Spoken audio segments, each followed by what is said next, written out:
Hello student, आज हम botany practical में सबसे पहले लेक्चर में स्लाइड प्रिपरेशन की बात करेंगे या स्लाइड प्रिपरेशन पर चर्चा करेंगे कि स्लाइड कैसे तैयार की जाती है। बॉटनी के स्टूडेंट्स चाहे फर्स्ट ईयर के हों, सेकेंड ईयर के हों या थर्ड ईयर के हों, बिना स्लाइड प्रिपरेशन के या बिना स्लाइड बनाए हमारी बॉटनी लैब का काम अधूरा रहता है, क्योंकि कोई भी जो प्लांट मटेरियल है उसके इंटरनल स्ट्रक्चर को, उसके आंतरिक संरचना का अध्ययन करने के लिए हमें प्लांट के सेक्शन या प्लांट का जो पार्ट है उसका सेक्शन काटना पड़ता है। जैसे प्लांट के पार्ट्स हैं रूट, स्टेम, लीफ, और जिनमें रूट, स्टेम, लीफ नहीं पाए जाते जैसे थैलस, तो हमें यदि इनमें से किसी की भी आंतरिक संरचना का अध्ययन करना हो तो हमें इसका सेक्शन काटना पड़ता है। और इस मेथडोलॉजी को, या हम इसको कह सकते हैं कि मेथड ऑफ स्लाइड प्रिपरेशन। हम किसी भी प्लांट पार्ट की स्लाइड कैसे बनाएंगे, तो हमें आंतरिक संरचना के अध्ययन करने के लिए पहले तो उस प्लांट पार्ट को चूज़ करना पड़ेगा कि हमें किसका अध्ययन करना है, और हम उस पार्ट का विभिन्न तलों से सेक्शन काटकर अध्ययन कर सकते हैं। सामान्यतः तने या रूट व स्टेम का जो सेक्शन काटते हैं वो ट्रांसवर्स सेक्शन होता है। ट्रांसवर्स सेक्शन मतलब हम किसी भी पादप के पार्ट को लॉन्गिट्यूडनल एक्सिस में या हम उसका मतलब ऐसे लंबा पकड़कर और उसका टीएस ट्रांसवर्स सेक्शन काटते हैं। इसको बोला जाता है टीएस, ट्रांसवर्स सेक्शन। दूसरा है अनुदैर्ध्य काट। तो ये जो है ट्रांसवर्स सेक्शन, इसको हम बोलते हैं अनुप्रस्थ काट और अनुदैर्ध्य काट मतलब लॉन्गिट्यूडनल सेक्शन। किसी भी प्लांट के पार्ट का लॉन्गिट्यूडनल सेक्शन मतलब लंबवत जब सेक्शन काटते हैं तो वो कहलाता है लॉन्गिट्यूडनल सेक्शन। तो अधिकतर हमको जो है प्लांट पार्ट्स की अध्ययन के लिए इन दो सेक्शंस के काट की ज़्यादा आवश्यकता पड़ती है, एक तो अनुप्रस्थ काट और एक अनुदैर्ध्य काट। और अनुप्रस्थ और अनुदैर्ध्य काट से ही हम प्लांट के एनाटॉमी का या आंतरिक संरचना का अध्ययन आसानी से कर सकते हैं। यहाँ पर एक और शब्द आ रहा है रेडियल लॉन्गिट्यूडनल सेक्शन, कॉमनली जिसे कहा जाता है RLS, रेडियल लॉन्गिट्यूडनल सेक्शन। ये दो प्रकार, ये और एक है आपका ट्रांसवर्स लॉन्गिट्यूडनल सेक्शन। तो जो RLS है उसमें क्या होता है कि हम जब जो सेक्शन है आपका, जो अनुदैर्ध्य काट है, जो लॉन्गिट्यूडनल सेक्शन है, वो बिल्कुल त्रिज्या में से मतलब बिल्कुल जब हम बीच में से लेके सेक्शन निकालते हैं, लॉन्गिट्यूडनल सेक्शन मतलब उसके बिल्कुल प्लांट पार्ट के बीच में से हम अनुदैर्ध्य सेक्शन काटते हैं तो वो कहलाता है रेडियल लॉन्गिट्यूडनल सेक्शन। और दूसरा है ट्रांसवर्स लॉन्गिट्यूडनल सेक्शन। जब ट्रांसवर्स सेक्शन एक पेरीफेरी में काटा जाए मतलब बाहर की तरफ से काटा जाता है तो वो कहलाता है TLS। जो सेकेंड ईयर में बच्चे हैं, यदि आप लोग जिम्नोस्पर्म के प्लांट्स खासकर पाइनस और एफेड्रा जब पढ़ते हैं तो हम उनके स्टेम का RLS और TLS काटते हैं, क्योंकि इनमें के RLS और TLS दोनों में हमें जो बॉर्डर पेड्स हैं उनकी अलग अलग संरचनाएं बहुत क्लियर दिखाई देती हैं। तो हम इसमें ये दोनों तरह के सेक्शन काटते हैं। एक है आपका वर्टिकल ट्रांसवर्स सेक्शन, जब प्लांट पार्ट जो है वो लंबा और चपटा होता है तो उसका जो सेक्शन काटा जाता है हम उसे कहेंगे वर्टिकल ट्रांसवर्स सेक्शन। तो जो वर्टिकल ट्रांसवर्स सेक्शन है VTS अधिकतर थैलस का, जैसे फर्स्ट ईयर के बच्चे जब मार्केशिया या रिक्सिया का जो थैलस काटते हैं तो वो उसका VTS सेक्शन कहलाता है। अब ये जो सेक्शन है इसको काटने की विधि कि भाई सेक्शन को काटेंगे कैसे। यदि हम किसी भी प्लांट पार्ट का भाग का 1 से 2 सेंटीमीटर लंबा टुकड़ा लेते हैं तो हम उसको आसानी से हाथ से पकड़ सकते हैं। और यदि कोई कठोर भाग है, जैसे कि किसी की वुड है, काष्ठी तना है, वुड है, तो हम उसको आराम से हाथ से पकड़कर और ट्रांसवर्स सेक्शन या लॉन्गिट्यूडनल सेक्शन है, जो भी सेक्शन है, उसको हम काट सकते हैं। लेकिन कुछ प्लांट पार्ट बहुत कोमल होते हैं और वो हमारे हाथ से पकड़ाई में नहीं आते। तो जो प्लांट पार्ट हमारे हाथ से पकड़ने में नहीं आता है, उसको हमें पिथ में रखना पड़ता है। पिथ मतलब उसको एक सपोर्ट देने के लिए कोई और प्लांट पार्ट लेके हम उसको सपोर्ट देके और फिर काटते हैं। तो पिथ के माध्यम से सेक्शन काटने से उसका सेक्शन जो है बहुत बारीक आ जाता है। अब ये जो सेक्शन काटते हैं, ये सेक्शन काटने के लिए अधिक हम कॉमनली लैब में ब्लेड का उपयोग करते हैं। तो बच्चों, जब भी आप लैब में आएँ तो जो आपकी ब्लेड हो वो नई ब्लेड होनी चाहिए, क्योंकि नई ब्लेड से ही सेक्शन बहुत अच्छा आता है। यदि सेक्शन आपका आड़ा तिरछा आएगा या ऑब्लिक सेक्शन आएगा तो हमको माइक्रोस्कोप में देखते समय कोशिकाएं एक दूसरे पर ओवरलैप्ड दिखाई देंगी। और यदि हमारा सेक्शन बिल्कुल सीधा होगा तो हमें सेल्स जो हैं बिल्कुल अच्छे से दिखाई देंगी। तो सेक्शन काटते समय हमें हमेशा ये बात ध्यान रखनी चाहिए कि हमारा सेक्शन ऑब्लिक या तिरछा न हो। अब आप इन चित्रों के माध्यम से भी समझ सकते हैं कि सेक्शन, देखो सबसे जो ए है उसमें क्या है, टीएस, ट्रांसवर्स सेक्शन। आपने किसी भी प्लांट पार्ट को पकड़ा और उसको अपने हाथ से राइट एंगल पे समकोण पर काटेंगे तो वो हो गया आपका ट्रांसवर्स सेक्शन। दूसरा है टीएलएस और आरएलएस। देखो इन दोनों चित्रों में टीएलएस और आरएलएस आप बहुत आसानी से समझ सकते हो। जब हम टीएलएस की बात करते हैं तो मतलब सेक्शन कहाँ से ले रहा है, कहाँ से लेना है, पेरिफेरी की तरफ से। लॉन्गिट्यूडनल सेक्शन कहाँ से लेना है, पेरिफेरी की तरफ से। और आरएलएस में बिल्कुल हम बीच में से सेक्शन लेते हैं। कहाँ से लेते हैं, बीच में से। और अधिकतर स्टेम या रूट में जो बीच वाला पार्ट होता है वो पिथ होता है, या कॉर्टेक्स, अधिकतर कॉर्टेक्स का बना हुआ पिथ होता है। तो आरएलएस जब भी कटेगा वो बिल्कुल सेंटर से कटेगा, बीच त्रिज्या में से होकर जो काट जाती है वो आरएलएस होता है, वो आरएलएस होता है। तो ये तो हुई हमारे सेक्शन की बात। अब यदि हमें इस सेक्शन को, हमारा कटा हुआ सेक्शन है, उसको हमें अध्ययन करना है माइक्रोस्कोप में, क्योंकि ये कोशिकाओं से बना और सेल्स इतनी छोटी होती है कि हमको खाली आंख से दिखाई नहीं देती। तो हमें इनको देखने के लिए माइक्रोस्कोप की सहायता लेनी पड़ेगी। पर हम इस सेक्शन को माइक्रोस्कोप में रख के देखेंगे तो हमें क्लियर दिखाई नहीं देगा। तो हमें इसके लिए क्या करना पड़ता है, इस सेक्शन को स्टेन करना पड़ता है या अभिरंजित करना पड़ता है। लेकिन अभिरंजन करने से पहले भी हमारे जितने भी सेक्शन आए हैं उन्हें हमें एक पेट्री प्लेट्स में वाटर में डाल देना चाहिए, पानी में डाल देना चाहिए। और फिर उसमें से हमें अपना बहुत अच्छा सा जो सेक्शन है उसको अलग कर लेना चाहिए कि ये सेक्शन बिल्कुल कंप्लीट है या ये तिरछा नहीं है। तो जब सेक्शन हमारा बहुत अच्छा जो होगा हम उसको अलग कर लेंगे और फिर हम उस सेक्शन को, उस हमारा जो काट है, हमारे पादप की जो काट है, उसको हम स्टेन करेंगे। तो ये कहलाता है मेथड, स्टेन करने की जो मेथड है वो कहलाएगी स्टेनिंग, वो कहलाएगी स्टेनिंग। तो स्टेनिंग के लिए हम दो मेथड्स अपना सकते हैं। एक तो है सिंगल स्टेन और दूसरा है आपका डबल स्टेन। तो सिंगल स्टेन अर्थात वहाँ पर हम किसी भी जो सेक्शन है उसका हम एक ही अभिरंजन से, एक ही स्टेन से उसको हम अभिरंजित करेंगे। और जो द्विस्टेन है या जो द्विअभिरंजन है वहाँ पर हम एक सेक्शन को दो अलग अलग कलर के स्टेन से अभिरंजित करेंगे। अब जैसे ब्रायो, जो कि लोअर बॉटनी, आपके जो लोअर बॉटनी में आने वाले हैं, जैसे शैवाल, ब्रायोफाइट, फंजाई, एल्गी, इनमें क्योंकि टिश्यू डिफरेंशिएशन नहीं पाया जाता क्योंकि ये सरल प्लांट है, तो इनमें टिश्यू डिफरेंशिएशन नहीं पाया जाता है।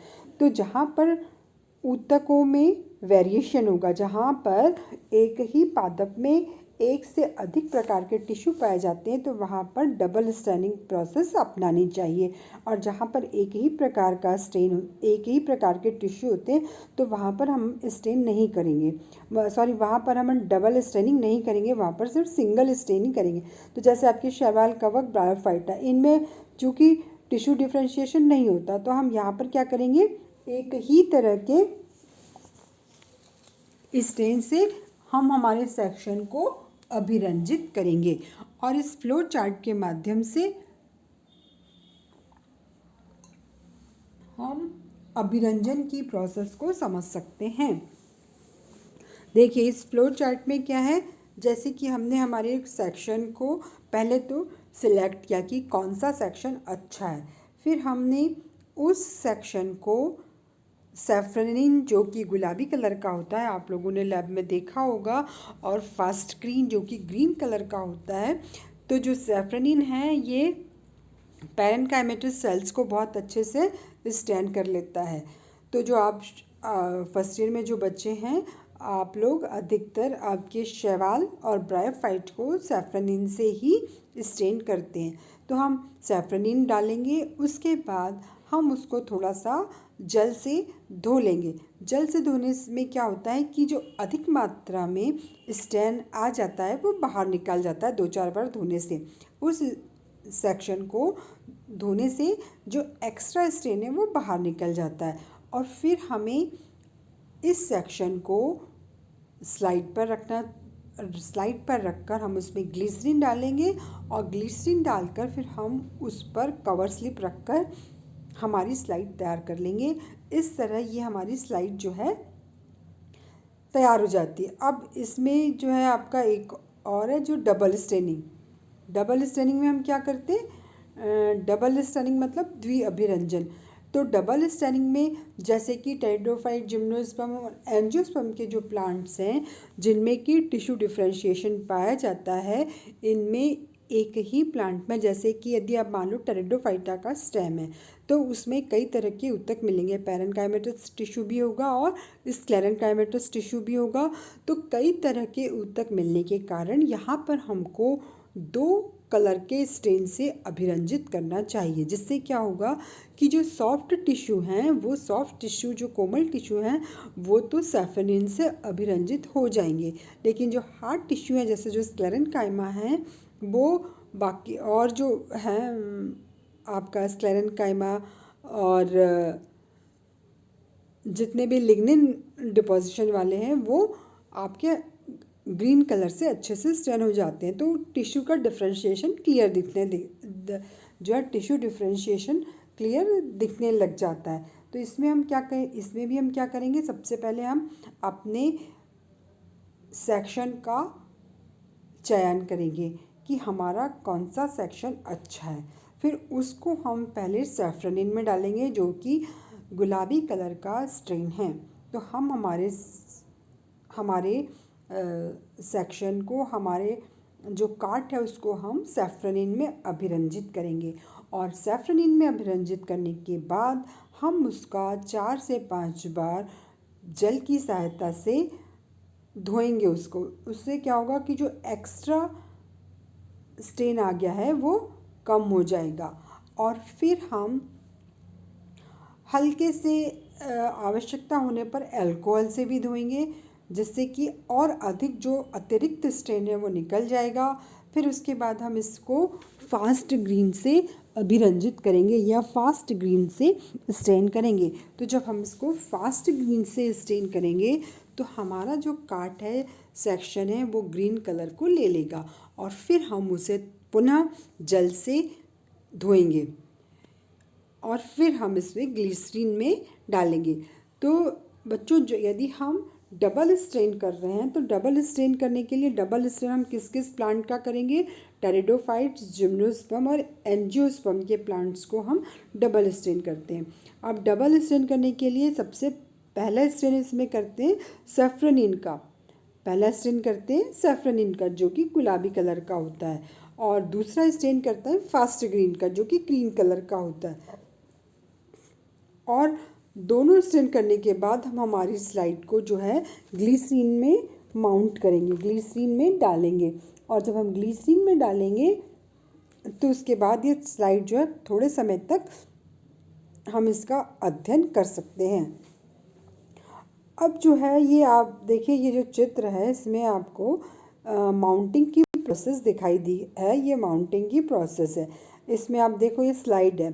अब स्लाइड पर हमने बीच में जो टिश्यू रखा है या जो ऊतक रखा है, ये सेक्शन हमारे प्लांट के पार्ट का एक काट है ना। अब हम अभी तक इस सेक्शन को अभिरंजित कर चुके हैं, स्टेन कर चुके हैं। अब हमने यहाँ पर हमने क्या रखा, प्लांट पार्ट रखा, फिर उसमें क्या डाला, ग्लिसरीन।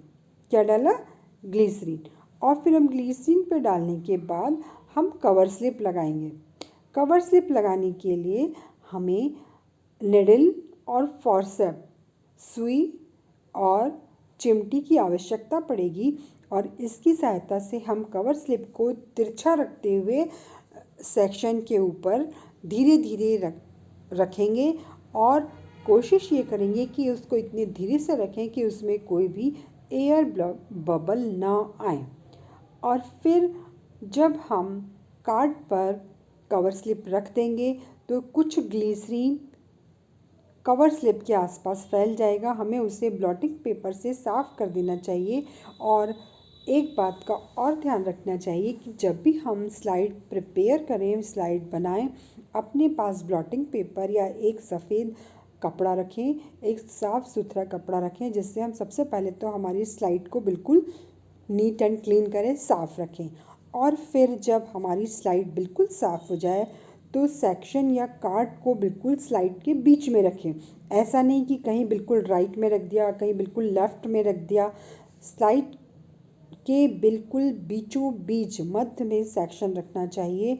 और फिर उस सेक्शन पर ग्लिसरीन डालते हैं तो हम इस प्रोसेस को कहते हैं ग्लिसरीन के द्वारा माउंट करना। और ग्लिसरीन डालेंगे और फिर इस पर हम कवर स्लिप आरोपित करते हैं। तो जो कवर स्लिप है उसको आरोपित करने के लिए कवर स्लिप को धीरे से चिमटी से या फॉर्सेप से पकड़कर हमारे सेक्शन के ऊपर रखते हैं और उसको धीरे धीरे धीरे हम उस सेक्शन पर डाल देते हैं। और फिर निडल और फॉर्सेप की सहायता से हम उसमें कोशिश करते हैं कि कोई भी एयर बबल ना हो। तो इस प्रकार हमारी एक स्लाइड जो है तैयार हो जाती है। और हम इस स्लाइड को माइक्रोस्कोप में रखकर किसी भी प्लांट पार्ट की आंतरिक संरचना का अध्ययन आसानी से कर सकते हैं। अब हमें यहाँ पर यदि कुछ बातों का ध्यान रखना चाहिए कि जो हमारी कवर स्लिप है वो भी बिल्कुल साफ़ हो और हम उसको इतने धीरे से डालें कि उसमें एयर बबल ना आए और उसका जो है ग्लिसरीन हमारे पूरे सेक्शन पर बहुत अच्छे से फैल जाए। यदि ग्लिसरीन अच्छे से ना फैले तो हम ड्रॉपर की सहायता से थोड़ा सा ग्लिसरीन और डाल दें।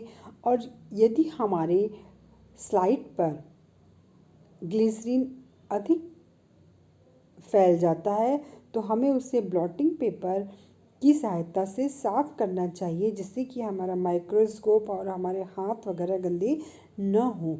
तो इस प्रकार हम जब बॉटनी की लैब में जाते हैं तो हमें सबसे पहले वहाँ पर स्लाइड बनाने की आवश्यकता पड़ती है। तो बच्चों, यदि हम किसी भी प्लांट पार्ट का आंतरिक संरचना का अध्ययन करना चाहते हैं या हम आंतरिक संरचना के बारे में ज्ञान लेना चाहते हैं तो हमें उस प्लांट पार्ट का सेक्शन काट कर उसको माउंट कर कर ही हम उसका अध्ययन कर सकते हैं। तो ये किसी भी प्लांट पार्ट के इंटरनल स्ट्रक्चर के लिए हमें उसका स्लाइड बनाना बहुत ज़रूरी है। तो आज हमने पढ़ा कि हम बॉटनी की लैब में स्लाइड्स का प्रिपरेशन किस तरह करते हैं। तो चाहे आप फर्स्ट ईयर में पढ़ रहे हों, सेकेंड ईयर या थर्ड ईयर, सभी बच्चों के लिए स्लाइड बनाना एक प्राइमरी या एक पहली बॉटनी की जो प्रयोगशाला है उसका एक पहले छोटा सा यही काम है कि आपको स्लाइड अच्छे से बनाना आए। मतलब ये जो स्लाइड बनाने की मेथड है ये हर बॉटनी के स्टूडेंट को पता होना चाहिए। इसीलिए आज हमने अपनी सबसे पहली क्लास में हमारी सबसे पहली क्लास में